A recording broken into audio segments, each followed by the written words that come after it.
kulanti wanaagsan daawadayaal waxaan kula wadaagayaa xog ku saabsan mustaqbalka xisbiga oo hogaamiyo madaxweyne xasan sheekh maxamuud ee UPD waxa jira xoga sheegaya in xisbigaasi magaciisa laga guuri doono loogada astaanta rag kale oo cusub oo waaweyn oo maqaawiir siyaasadeed ahna ay ku soo beeri doonaan sheekadaasaan ku hayaa iyo xog muhiim oo arrintaasi ku saabsan haddii aad nagu cusubtaa nagu soo beer oo kamid noqo saaxiibada nagu xiran si ay u helaan wararka iyo xaaladda Soomaaliya oo maalmahan siyaasad ahaan iyo ama ahaanba sheekooyin degdeg ay ku soo kordhayaan muuqaalkana sii shargaray aragtidana ka dhiibo qaybta hoose faalada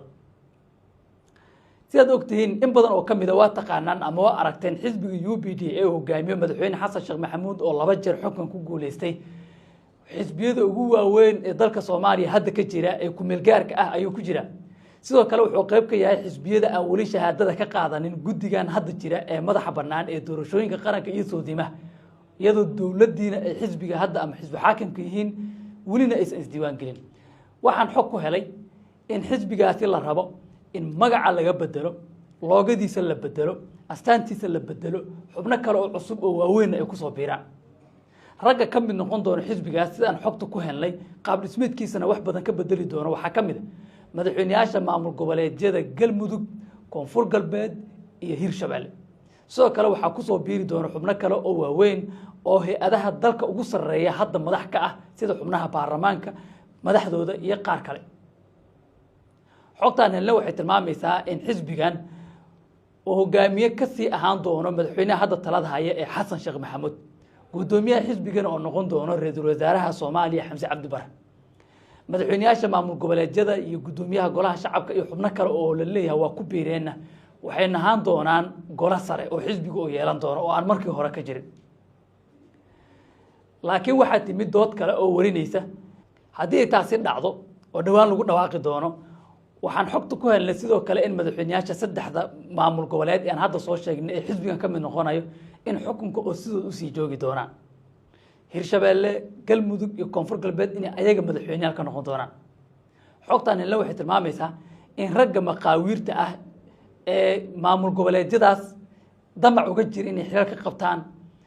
ama ay hogaamiyaasha maamul goboleedyadaas isdiidanayeen oo in muddo ahba dood ka qabay haddii raggan xisbiga ku soo biiraan in ayagana ay ka bixi doonaan ama saameyntu siyaasadeed ay lumi doonto ayaa waxaa lagu heshiiyey ama ay wararku tilmaamayaan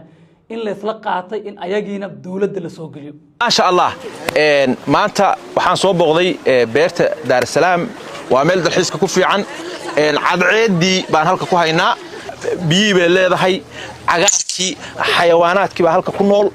fardale maxaa ku yiraahdaayay kuwa wax cuna hilibka cuna leh xataa aan cagaarka lahayn maxaa ku yiraahdaa libaax leh yaxaas leh durwaale waxyaabo badan baa halka yaala marka waa beer runtii anu 7 dal baan dalxiis ku tagay waa la socotaa in alla waxsiin ahay Maalto waa tagay Dubai waa tagay Dooxa waa tagay Nairobi Istanbul halka meel loo dhigo wallahi ma arkin inta hadda xilka hayso ay xilkooda sii joogaan ama xilal kale loo bedelo kuwa aan hadda xilalka hayninna dawladda laga mid dhigo oo xilal ayagana loo dhiibo si ay uga nabad galaan ama ay uga qoostaan hamigii iyo rajadii ay ka lahaayeen deegaanadaas ay rabeen inay madax ka noqdaan sida murashaxiinta Galmudug in kuwa hadda xilka hayana xilkooda sii joogaan oo dawladda ah kuwa aan xilka haynin sida Maha Salaad Liibaan Shuruq iyo rag kale intoodna dawladda lagu soo daro oo xilal ay ku qanacsan yihiin la siiyo Koonfur Galbeed waa la mid Hirshabelle waa la mid raggaas waxaa laga ilaalinayaa laba qodob waa mare inay banaanka aadaan oo xisbiga kale ku biiraan waa diidan yihiin madaxweynaha iyo ra'iisul wasaaraha oo waxay rabaan inay xukuumadda ku soo daraan ama hay'adaha kale dawladda sidoo kalena waxaa la rabaa in laga qabto madaxdan cusub ee xisbiga ku soo biiray ee heshiiska lala galay ee doorasho qof iyo codurka inay ka dhacdo inay hirgeliyaan la rabo ayagana loo ballan qaaday inay meeshooda sii joogaan xisbigana ay dhisaan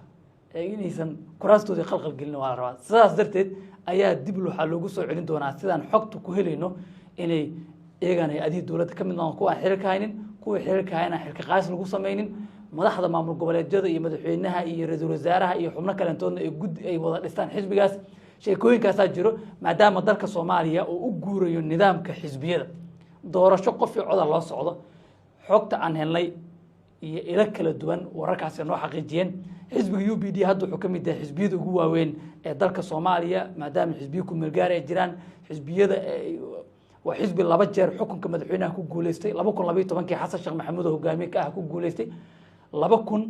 2022kii isla xasan sheekh ku guuleystay dowladda hadda jira ragga ugu badan mashiinka ah ee ku dhaqaaqdo ayaga dowladdii hore ee madaxweyne xasan sheekh maxamuud isla ayagay ahaayeen waxaa kaloo wararku tilmaamaya inay socoto shukaamin in rag kalentood xisbi in lagu soo dara la rabo oo aan xisbiye lahayn ama xisbiye